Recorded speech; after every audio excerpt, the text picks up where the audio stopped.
여러분은 주변에 멘토가 있습니까? 혹은 이 사람의 가치관을 따라하고 싶다, 배우고 싶다, 이런 사람 곁에 있으세요? 그런 사람을 곁에 두는 삶은 엄청난 축복이에요. 내 주변에 어떠한 사람이 있는지는 중요한 문제인데요. 내 주변에 있는 사람 평균 5명이 나를 대변한다고 하지요. 저는 원래 타고난 외향형 기질이고, 사람 만나는 것에 에너지가 절로 샘솟는 사람이에요. 체력의 안배보다 사람 만나는 기쁨이 앞서는 것 같습니다. 그러다 보면 에너지가 차올라서 체력이 자연히 따라오기도 했던 것 같고요. 그래서 주변에 좋은 사람들도 많았고, 멘토라 부를 만한 분들도 2분 정도 계셨어요. 사실 한 분의 멘토를 구하기도 어려운데 2분이나 제 인생에 계시다는 거는 제가 얼마나 만남에 복이 있는 사람인지 모르겠습니다. 그런데 요즘은 아이를 키우면서 사회생활을 안 하다 보니 만나는 사람이 현저히 줄었어요. 제 대화의 주제도 아이가 차지하는 경우가 많이 생겼어요. 저는 삶의 의미를 주는 사람과의 만남을 즐거워하는 편이에요. 한 사람이 사는 모습과 그 가치관이 저에게 영감을 준다면 자주는 아니더라도 두고두고 만남을 지속하고 싶어 합니다. 그런데 현실적으로 바쁘거나 아니면 육아를 하고 있으면 만남을 가지지 못하는 경우가 많아요. 그럴 때 저는 저 나름의 돌파구로 책 속의 중요한 인물들과 만납니다. 소설 속 인물은 아니고요. 저와 가급적 동시대를 살아가고 있는 사람을 만나요. 특히 삶의 의미를 구하는 사람, 돈과 명예 외에 목적을 가지고 사는 사람, 그리고 그런 사람이 아이까지 키운다면, 저는 특히 만나고 싶어 해요. 책을 통해서요. 그렇게 만나게 된 사람이 한 명 있습니다. 바로 박해윤 작가입니다. 한국에서는 숲속의 자본주의자의 저자로 유명해요. 한 여태까지 5권의 책을 내셨어요. 그중에서 숲속의 자본주의자는 숲속에서 살면서 우리가 살아가는 자본주의 사회를 잘 이해하고 내가 필요한 것의 파이를 이해한 다음 내 삶을 만족스럽게 꾸려나가는 법에 대한 내용입니다. 음, 작가의 또 다른 책인 오히려 최첨단 가족은 현 시대를 살아가면서 모두가 취하는 방식 말고 가족 구성원들의 합을 잘 찾아서 가장 최적의 방식으로 사는 것에 대한 이야기예요. 이 책도 저 읽어봤는데 참 좋더라고요. 그러다 제가 이번 주에 읽은 책이 바로 부모는 관객이다 라는 책입니다. 앞으로 하나씩 작가의 책을 설명할 기회가 있으리라 보고 오늘은 이 책부터 말씀드려 보고자 해요. 우선 저는 박희윤 작가를 입문할 때 숲속의 자본주의자를 읽고 알게 됐어요. 제가 독서 모임을 할 때 해당 회차에서 이 책을 진행했는데 그때 같이 읽던 구성원들이 이 책에서 말하는 삶과 제 삶이 매우 일치한다고 입을 모아서 얘기를 해주는 거예요. 안 그래도 저도 읽으면서 작가의 삶이 제가 너무나 추구하는 워너비였는데 같이 읽는 동료들이 그렇게 이야기를 해주니까 고마운 마음도 들었고 좀 얼떨떨하기도 했어요. 아, 내가 누군가에게는 벌써 어떤 뚜렷한 가치관을 가지고 사는 사람으로 보여지는구나. 왜냐면 박혜윤 작가의 삶의 방식은 일반적이지는 않거든요. 되게 자기의 소신을 가지고 주관적으로 펼쳐나가는 그 세계이기 때문에 되게 독특합니다. 그런데 그 모습이 저는 좋아 보였는데 그런 작가의 삶이 저와 비슷한 결이라고 얘기해 주니까 정말 얼떨떨하더라고요. 제가 아이를 키우면서 추구하는 가치관도 버리면 버릴수록 좋다. 적으면 적을수록 좋다. 그리고 자연과 함께 사는 법을 알려주고, 밖에서 놀면서 배우는 것이 있는데 그게 꽤 유의미하다고 생각하기 때문에 밖에서 나가서 야외 활동을 많이 하면서 아이들을 키우거든요. 또 아이에게 새 옷을 거의 사주지 않습니다. 어렸을 때는 선물 받은 것이 많았고 조금 자라니까 물려입은 옷들이 많았어요. 그래서 딱히 사줄 필요를 못 느끼게 모르겠더라고요. 물론 제가 추구하는 스타일대로 아이를 키우면 또 그대로 예쁜 맛, 아기자기한 맛이 있겠지만, 또 제가 그렇게 키워진 자녀이기도 해요. 예쁘게 옷을 입혀주고, 엄마가 네, 좋은 것들을 사주고. 하지만 저는 제 물질은 한정되어 있는데 그것을 외형을 꾸미는 것에 쓰고 싶지 않았어요. 오히려 세계를 경험하고 세계관을 넓히고 견문을 넓히는 일에 쓰고 싶었습니다. 나 나름의 옳다고 생각하는 방식대로 삶을 실천하면서 살다가 이 책을 통해서 좋은 동료를 만난 기분이 들었어요. 동료라기보다는 저보다 앞서 나갔으니까 선배겠죠. 그리고 이분이 제가 생각한 것보다 훨씬 더 높은 레벨로 육아를 하면서 자기 가치관을 실행해 나가고 계셨기 때문에 그 이후에 제가 삶의 방향성이 흐려질 때 혹은 육아 가치관이 좀 흔들리는 일들이 생겼을 때 꺼내드는 책이 되었습니다. 마음을 단단하게 먹으려고요. 숲속의 자본주의자는 시골 마을로 이사 오면서 박해윤 작가의 가족들이 어떻게 생계를 꾸려 나가는지 이것을 윌든의 주인공이 소로의 책에 빗대어서 썼다면 이제 부모는 관객이다. 이 책은 세상이 제시하는 소비주의 육아의 시선에서 보면 좀 불완전해 보이고 오히려 불량육아라고 보일 수 있는 관찰육아에 대해서 쓴 내용이에요. 음, 유희진 그림 작가의 그림이 연계됐기 때문에 좀 더 쉽게 읽히더라고요. 우선 박혜윤 작가의 아이들은 고등학생과 초등학생입니다. 책을 썼을 시점에는요. 이 책이 2020년도에 나왔으니까 지금 큰 따님은 성인이 되어 있을 것 같아요. 작가는 아예 연말에 열리는 학부모 참여 수업 외에는 아이의 조정 경기 연습 때도 그리고 아이들끼리 노는 자리에도 친구를 사귀어 주려고는 절대 가지 않는다고 합니다. 본인의 낮잠 시간이 사수되어야 아이와 좋은 시간을 보내는 컨디션을 유지할 수 있기 때문이라고 해요. 그래서 아이가 만 3세가 되어서 가르친 것이 엄마가 낮잠을 잘 땐 조용히 노는 거야 였다고 합니다. 그 외에도 별로 요리할 것이 없는 음식을 간단히 이렇게 데치거나 뭐 굽거나 이렇게 해서 준다거나 아니면은 집에 인터넷과 휴대폰이 없어서 일주일에 한 번씩 도서관에 가서 인터넷을 한다든가 이런 삶의 방식들 말이죠. 확실히 현재 한국 사회에서는 그렇게 일반적인 가정의 육아 형태는 아닌 것 같아요. 작가가 미국에 살고 있기도 하지만 한국인 부모인 제가 봤을 때 꽤 극단적인 모습이기도 합니다. 그러나 그렇기 때문에 이 가정의 모습이 개성적이고 독특해 보이기도 해요.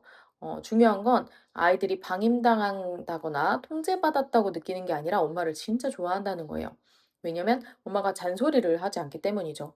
이 집은 부모가 차려주는 것을 자녀가 즐겁게 먹고 밤 9시에는 자러 들어가고 이 두 가지 규칙 외에는 별다른 규칙이 없다고 해요. 몸이 가려울 때 자기가 알아서 스스로 씻는 거고 숙제는 하기 싫으면 안 해도 된다고 합니다. 아이들이 방치되고 있는 것일까요? 작가는 오히려 미국에서 교육 심리학 석박사를 땄을 정도로 아이들의 교육과 심리학에 박식하게 알고 있는 것 같아요. 오히려 잘 알기 때문에 이 방식을 실천한 거겠죠. 그런데 안다고 하는 학문의 깊이보다 더 중요한 것은 그 누구보다 자기 자신을 잘 안다는 점이었습니다. 작가 본인이 다혈질이기 때문에 화가 안 날 수가 없으므로 아예 화가 날 만한 상황을 차단하는 것. 예를 들면 아이가 원하면 인터넷을 제한 없이 해줄 수 있지만 아이에게 물어보는 거죠. 그럼 우리 10대가 인터넷을 하기에 적절한 시간이 얼마인지 엄마도 아직 답을 알지 못하니까 같이 알아볼까? 이런 식으로요. 이렇게 해서 같이 뭐 논문도 읽을 수 있고 연구 결과도 살펴볼 수 있겠죠. 이 행위를 자녀와 같이 한다는 겁니다. 엄마가 지정하지 않고 아이와 함께.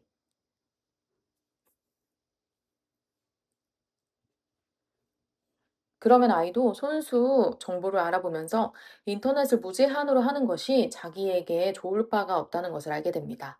그래서 적절한 수준으로 자기의 욕구가 반영되되 자기 자신에게 해롭지 않을 정도로만 인터넷 사용 시간을 설정한다는 거예요. 스스로 정했으니 스스로 지키기도 쉬울 겁니다. 내 내면에서 정한 동기니까요. 또 한 번은 미국 학교에서 이제 장난감을 가지고 노는 시간이 있었대요. 그때 다른 아이들이 뭐 막 예를 들면 요즘에 티니핑이나 실바니안 같이 인형 하나를 사면 그 옆에 부속품도 사고, 사고, 사고, 또 사고 약간 그렇게 끝없이 세계관이 이어지는 그런 장난감 시리즈들을 아이들이 가지고 놀았다고 해요. 그래서 자기 딸도 이걸 사달라고 했대요. 그래서 거의 100만 원을 들여서 이것들을 사주는 교육을 하면서 너의 진짜 욕망이 이 장난감을 가지고 노는 게 재밌는 건지, 아니면 친구들이 다 사고 가지고 놀아서 부러운 건지, 아니면 그 친구들 집단에 속해 있어서 어떤 소속감을 느끼고 싶어 하는 건지, 이런 것을 분별하게 했다고 합니다. 그게 이제 100만 원어치의 장난감을 사주는 교육이었던 거죠. 그리고 결국에는 엄마와의 대화를 통해 아이가 진짜 내면의 욕구를 알아차리고서 나중에는 장난감을 중고로 팔았다고 해요. 작가는 아이와의 대화를 책에 많이 옮겨 놓습니다. 거기에 보면 두 가지 특징이 있어요. 첫 번째는 먼저 아이에게 강요하지 않습니다. 엄마가 인생 많이 살아봐서 아는데 좋은 대학 가는 거, 공부 잘하는 거 되게 중요한 거야. 이런 식으로 얘기하지 않아요. 모든 것은 아이의 선택에 달렸습니다. 대학을 갈지 말지, 학원을 다닐지 말지. 그러니까 첫 번째 특징으로 강요하지 않는다는 것입니다. 내가 먼저 살아온 사람으로서, 너를 가장 사랑하는 사람으로서, 너는 마땅히 내가 하는 옳은 말에 따를 필요가 있어. 이런 식으로 이야기하지 않는다는 거죠. 그리고 두 번째는 인문학적 사고가 뒷받침된 대화를 합니다. 그러니까 엄마 스스로 가치관이 매우 뚜렷하고 거기에 아주 뿌리 깊은 인문학적 사고가 있는 거예요. 그냥 단순히 세상에 뭐가 좋다더라, 어느 엄마가 괜찮다 하더라, 이런 것에 휘둘리는 것이 아니라 자기 내면에 그 논리가 아주 끈끈하게 있고 이미 자기 내면에 있는 것으로 아이들에게 설명을 하다 보니 그리고 또 엄마가 이미 실천을 해서 살고 있다 보니 아이들이 금세 수긍을 하게 되는 것이죠. 그리고 만 3세가 되고 나서는 바닥에 음식물을 흘리면 어떤 도구를 이용해서 어떻게 닦을지, 그리고 자기 컵은 어떻게 씻을지, 어떻게 시간에 맞춰서 일어날지, 이렇게 자기 일상을 챙기는 법과 시간을 관리하는 법, 그리고 내가 진짜 중요하게 여기는 가치가 무엇인지 알아차리는 법을 끈기 있게 알려줬다고 해요.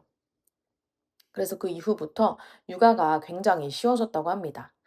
심심한 환경에 두니까 아이들끼리 스스로 놀고 또 스스로 학업을 챙기니까요.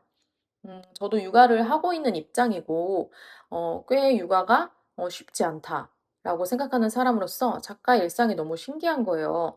물론, 저희는 아이들이 아직 미취학 아동이고, 둘이 나이 차이가 별로 나지 않는, 시기이기 때문에, 좀 더 힘들 수도 있지만, 그렇지만 확실히 뭔가 뿌리가 단단한 엄마의 육아 경험기라는 생각이 책을 읽으면서 많이 들었어요.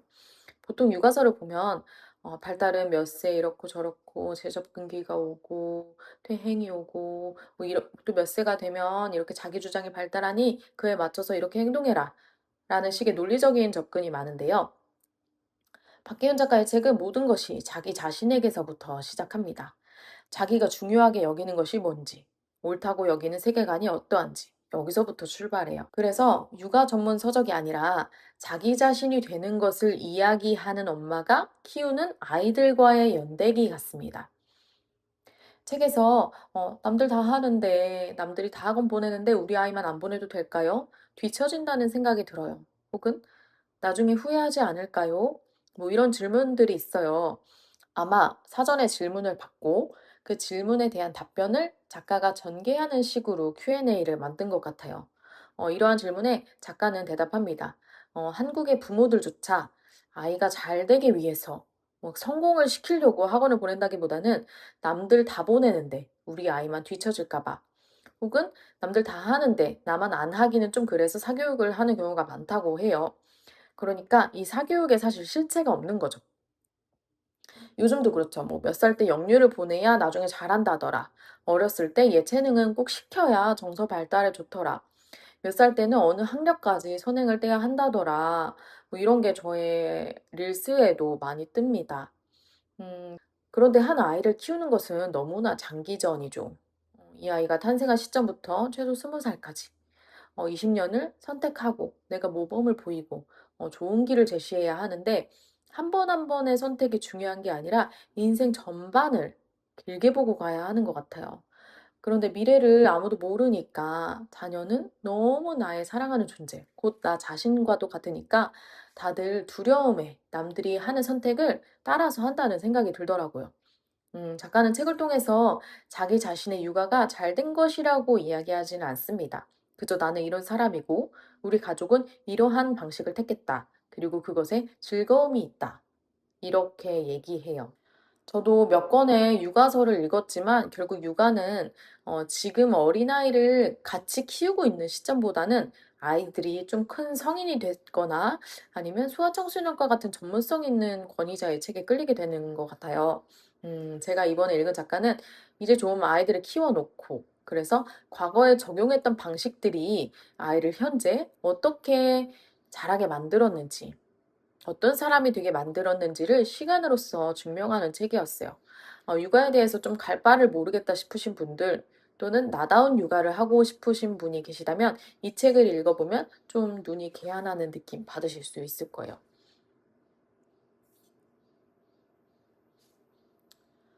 저도 아이의 삶에서 가급적이면 관객이 되어주고 싶은 사람이에요. 아이가 스스로 할 수 있는 것은 하고, 스스로 이게 옳은지 그른지 최선인지 아닌지를 선택할 수 있는 어른으로 자라게끔 만들고자 합니다. 아이가 주도적으로 살게 두되 그 방향이 세상 조류에 휩쓸리는 게 아니라 아이다운 방식이 되게 키울 수 있을까요? 그렇게 그렇게 되기를 소망하는 독서였습니다. 음, 현재 아이를 키우고 계신 많은 분들께서 불안이나 두려움 때문에 힘들어 하시는 게 많은 걸로 알고 있어요. 특히 한국 사회에서는 옆집 자녀가 어떻게 하는지, 우리 동네 아이들이 어떤 학원을 다니는지, 이런 게 굉장히 촘촘하게 사회가 엮여 있다 보니 잘 보이잖아요. 그런데 한 번쯤 다른 방식으로 불안하지 않게 살아가는 사람들의 이야기를 들으면 귀감이 되고 내가 선택하고자 한 나만의 방식에 힘을 얻게 되는 것 같습니다. 적어도 저는 그렇더라고요. 그럼 저는 다음번에는 숲속의 자본주의자로 찾아와 볼까 해요. 처음으로 예고 드리네요. 그 책으로 또 재밌는 이야기들, 생각할 만한 거리들 같이 가지고 오겠습니다. 안녕.